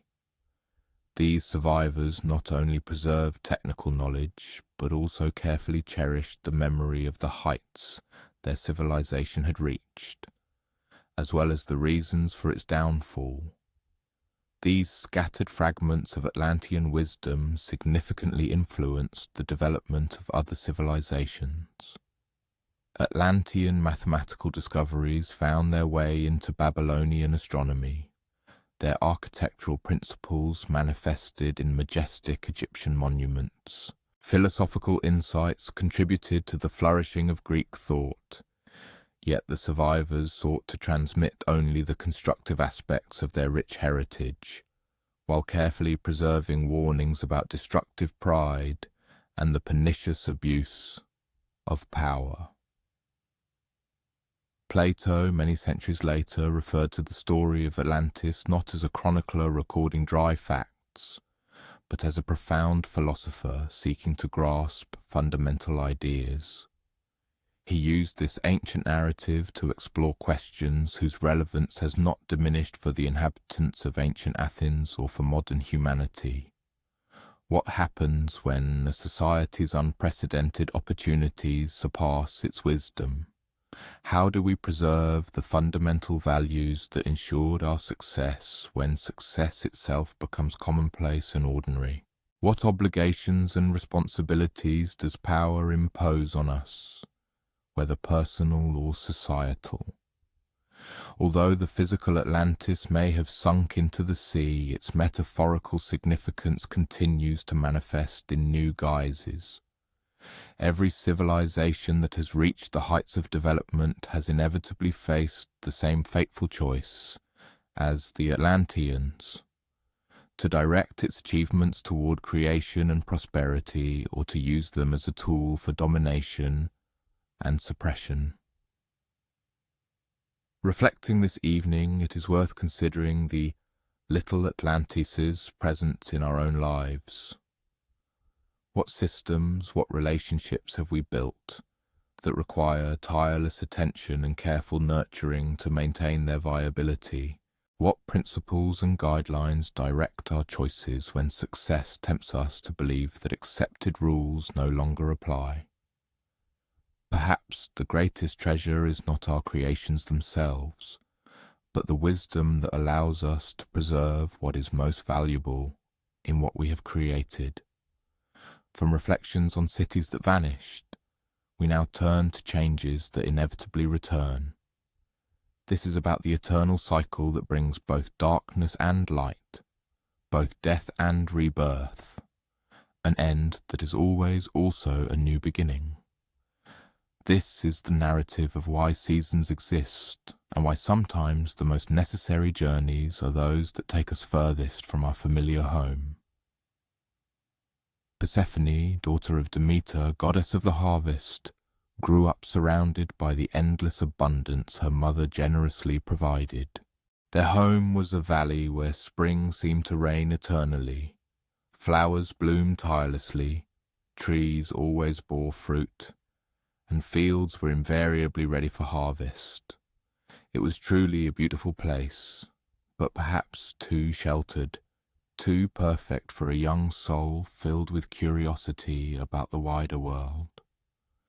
Persephone spent her days wandering through the meadows with her friends, the ocean nymphs, who had been her companions since her earliest years.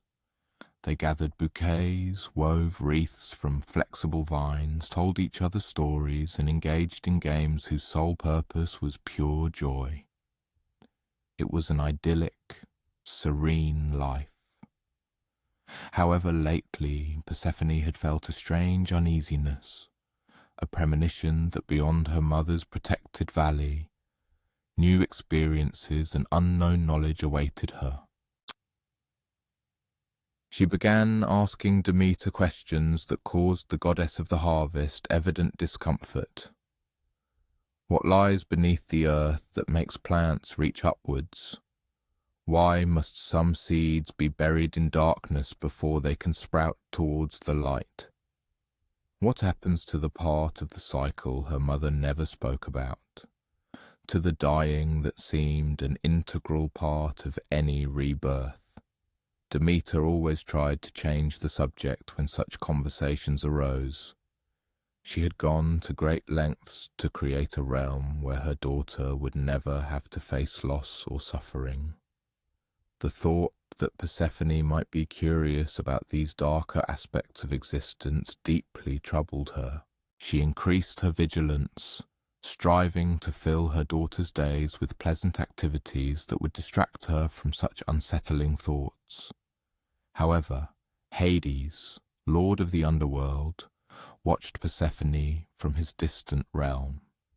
He saw her inquisitive mind, her dissatisfaction with simple answers, her courage in asking difficult questions. Unlike her mother, he did not find these qualities alarming. On the contrary, they inspired his admiration.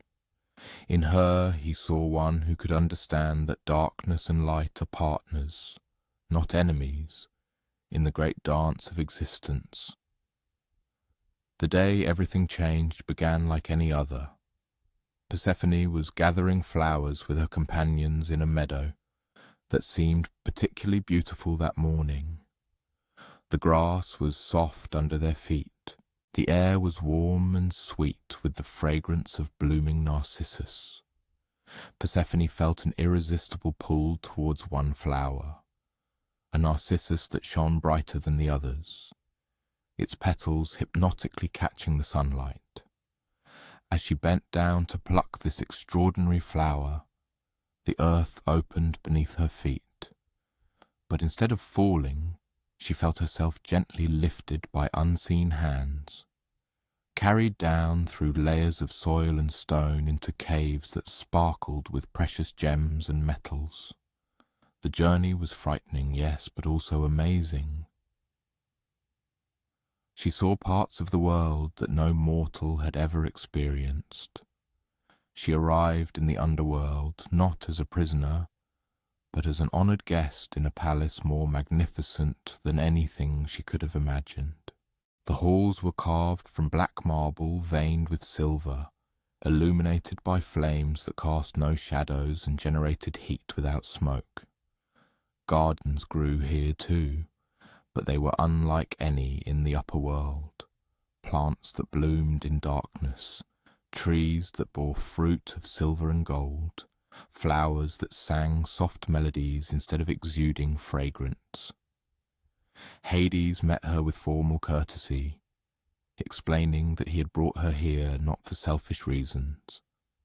He believed she was the only being capable of truly understanding both worlds, the realm of growth and abundance above, and the realm of rest and transformation below. He offered to show her the workings of his domain, the systems that ensured renewal in the upper world. What Persephone saw challenged everything she had been taught about death and endings. The underworld was not a place of punishment, but a vast recycling system where souls found rest and renewed themselves between lives. She observed the process by which the energy of completed lives was transformed into the potential for new growth. She learned about the careful balance needed to ensure the sustainability of life on the surface. Meanwhile, in the upper world, Demeter discovered her daughter's disappearance and was consumed by despair, grief, and fury. She abandoned her duties as goddess of the harvest, wandering the earth in search of Persephone. Without Demeter's care, crops began to die. Trees ceased to bear fruit, even the grass began to wither and die. The eternal spring of Demeter's realm gave way to something the world had never experienced, a barren cold, a season of scarcity and waiting. Mortals began to suffer as food became scarce, and the earth itself seemed to refuse to support life. They prayed to the gods for help, but Demeter was deaf to their pleas. She would not restore abundance until her daughter was returned to her. Zeus, observing the unfolding crisis, finally intervened. He sent Hermes, the messenger of the gods, to negotiate with Hades for Persephone's return. But when Hermes arrived in the underworld, he found a complex situation. Persephone had indeed tasted the food of the underworld, but not because she was tricked or forced, but because she had consciously chosen to sample a few pomegranate seeds, accepting the consequences of that action. More importantly, Persephone had discovered that she did not wish to return to her former life permanently. The knowledge she had gained in the underworld had changed her. She now understood why she had felt restless in her mother's protected valley. She had felt incomplete, experiencing only one half of the cycle of existence. The solution reached through negotiation satisfied everyone, while requiring sacrifices from each. Persephone would spend part of each year in the underworld with Hades, learning the secrets of death and transformation. For the remainder of the year, she would return to the upper world, bringing with her the wisdom she had gained below. When Persephone returned for her first reunion with Demeter, both mother and daughter had been changed by their separation. Demeter realized that her protective loves, taken to an extreme, could have become her daughter's own prison. Persephone, on the other hand, had gained knowledge that made her a more complete person, one who understood both joy and sorrow, growth and rest, beginning and end. Their reunion brought abundance back to the earth, but it was a different abundance than before, more complex, more sustainable, more realistic. The world now experienced seasons. Periods of abundance alternated with periods of scarcity, periods of growth with periods of rest. This was not a punishment or a loss, but a more mature understanding of how cycles work. During the months Persephone lived on earth, the land blossomed in spring and flourished in summer. During her time below, autumn brought the harvest and winter rest. Farmers learned to work with these rhythms, not against them, preserving the bounty of the growing season to sustain themselves during dormant periods. However, the deeper gift of Persephone's journey was the wisdom she brought back about the necessity of difficult experiences. She learned that some kinds of growth are only possible in darkness, that some forms of strength develop only through adversity, that some kinds of understanding come only through experiencing loss and recovery. She became a guide for mortals facing their own necessary descents, times when life called them to leave familiar comforts and venture into uncharted territory. Her story reminded them that such journeys, however frightening they might seem, often led to discoveries that made the travellers more whole, more capable, more truly alive. The ancient Greeks who told this story possessed a deep understanding of an important aspect of human development. They realized that one cannot forever remain in the sheltered confines of childhood, that true maturity requires embracing cycles of loss and subsequent renewal, and that wisdom often comes through consciously immersing oneself in experiences that may initially seem threatening or unwelcome. As the seasons of your own life continue their ancient cycle, consider the lessons Persephone learned from her descent, that sometimes the deepest growth occurs in the darkest corners of existence, that the end of one phase makes space for new beginnings, that the courage to face difficult transitions often leads to discoveries far more valuable than the familiar comfort we leave behind. What seeds of opportunity might be awaiting their sprouting in the coming seasons of your personal experience? From Persephone's voluntary descent into darkness, we now move to another subterranean journey. However, this journey is prompted not by curiosity, but by a love so boundless that it dared to challenge the fundamental laws of the cosmos itself. This is the narrative of Orpheus, whose music possessed the power to move stones and tame wild beasts, and whose devotion to Eurydice compelled him to attempt the impossible. Orpheus was the son of one of the 9 muses, goddesses who inspired all forms of art and knowledge. From his earliest years he displayed an extraordinary gift for music. When he played his lyre, a beautiful instrument crafted by Apollo himself, river currents slowed their flow to listen to his melodies. Trees bowed, eager to catch every note, and even the fiercest fauna paused in silent admiration, enchanted by sounds that seemed to encompass the full spectrum of the world's joy and sorrow. His musical art transcended mere aesthetics. It possessed a profound transformative power. Farmers noticed that their crops yielded more abundant harvests when they heard the sounds of Orpheus's rehearsals. Shepherds found that their flocks remained calm and healthy under the influence of his melodies drifting across the hillsides. Even in urban centres, citizens testified that disagreements were resolved more easily, and routine duties seemed less burdensome on days when Orpheus performed in the city squares. However, despite all the joy and delight his music brought to those around him, Orpheus himself often felt a deep loneliness. He was capable of moving entire crowds to tears or genuine laughter, inspiring them to acts of kindness or courage. Nevertheless, he yearned for a companion who would understand not only his melodies, but also the person hidden behind those sounds. He sought someone who would see in him more than just a conduit for enchanting harmonies. He found this kindred spirit in Eurydice, a forest nymph whose own talents harmonized perfectly with his gifts.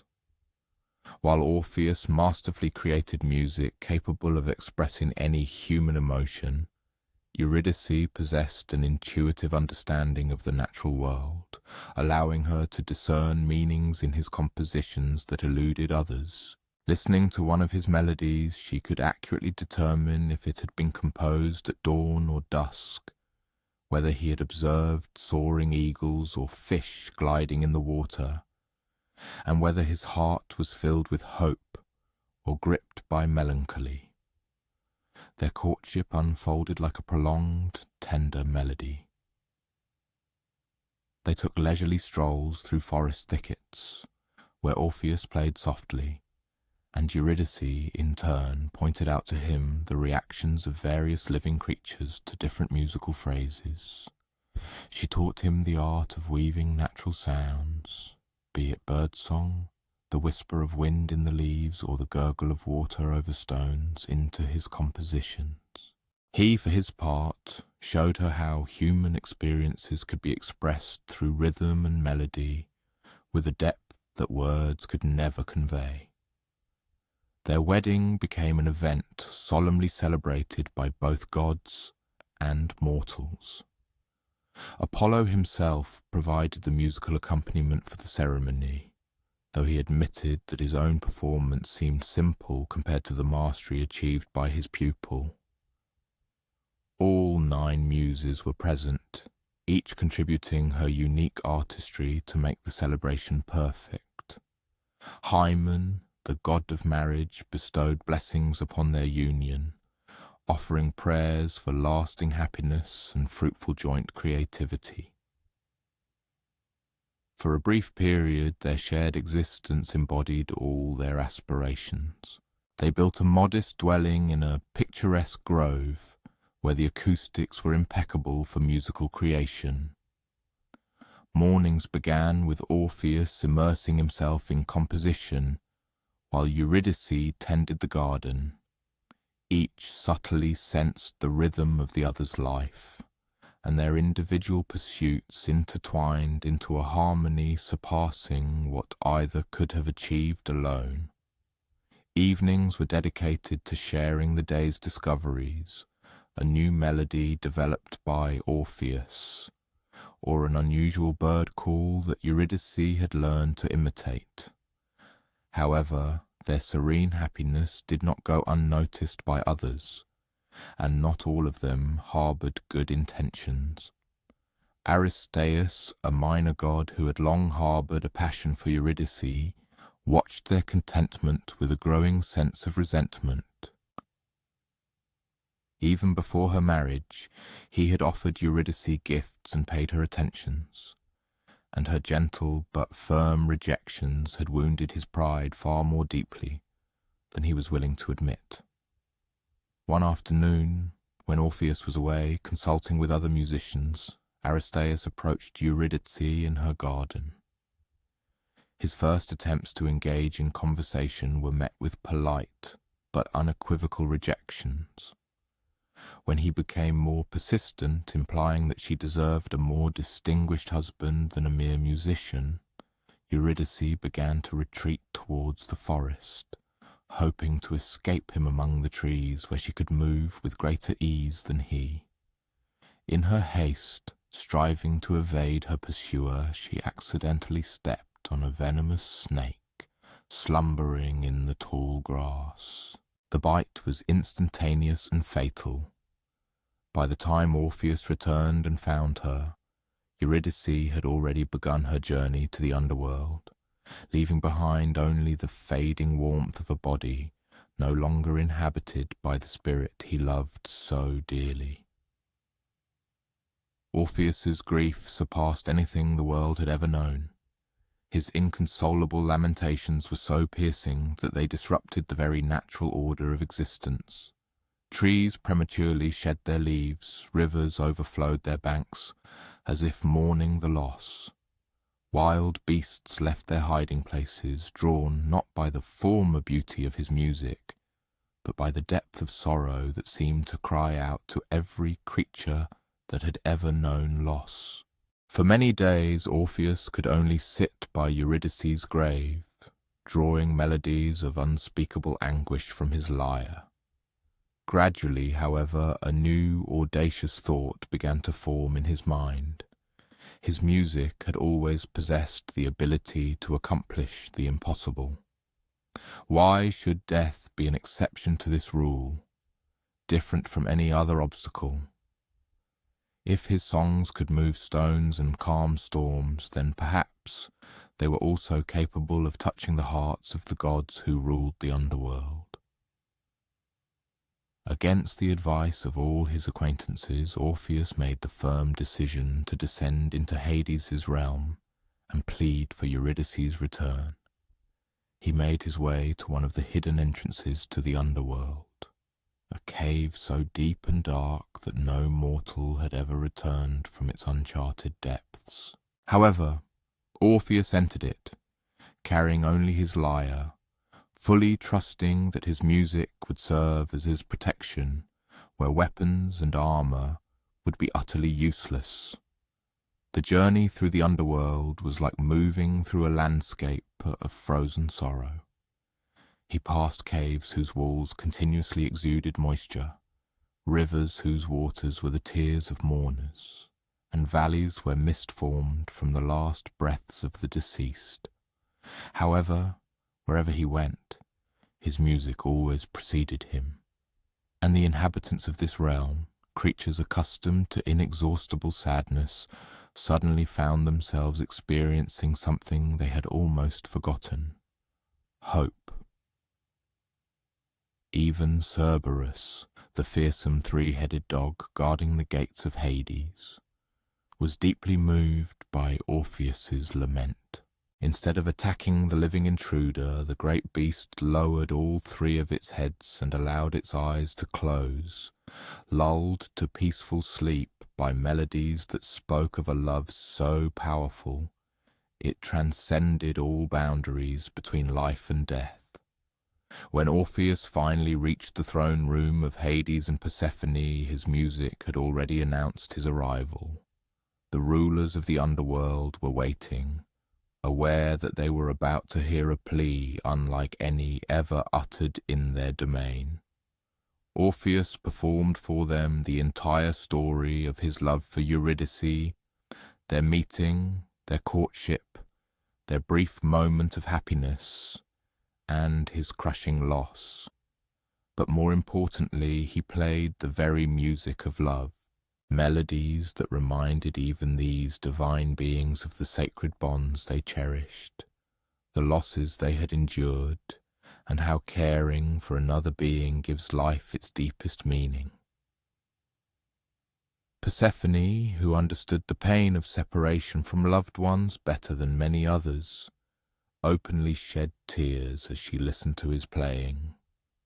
Hades, usually impassive to the pleas of mortals, found his own longing for Persephone during the months she spent in the upper world resurfacing in his memory. For the first time in the history of their realm, the rulers of the dead decided to allow a soul to return to life. However, their invaluable gift came with strict conditions. Eurydice could return with Orpheus to the upper world, but throughout their journey from the underworld he was absolutely forbidden to look back at her. He had to believe unconditionally that she was following him. He was obligated to believe in what he could not perceive with his eyes. He had to demonstrate that his love was powerful enough to be based on faith, not to demand constant visual confirmation. The journey back began with a feeling of exhilaration. Orpheus distinctly heard Eurydice's footsteps behind him. He could sense her presence with the same clarity with which he had always felt her closeness. They moved along the winding path through the caves and valleys of the underworld, steadily progressing towards the shimmering light that marked the boundary between the realm of the dead and the land of the living. As they navigated the last winding passage leading to the surface, troubling doubts began to creep into Orpheus's mind. The footsteps behind him seemed to grow fainter, and the sensation of Eurydice's presence lost its former certainty. Tormenting questions plagued him. Had the gods deceived him? Was he ascending to the shining light of the upper world completely alone, while his beloved remained below forever? What if his faith had been in vain, and Eurydice was perhaps even now being irrevocably carried back into the dark depths where his path was forever closed? At the very moment the cave entrance appeared, and the first rays of the upper world sunlight touched his face, Orpheus's faith abandoned him. Unable to bear it, he turned around to confirm Eurydice's presence, and for a brief instant she indeed appeared before him. He managed to see her face, to notice her reaching out to him, radiating love and deep understanding. But at that same moment, her form began to melt, disappearing. She was returned to the underworld, for Orpheus had violated the conditions set by the gods. Her last words to him contained no reproach. They were full of tenderness and love.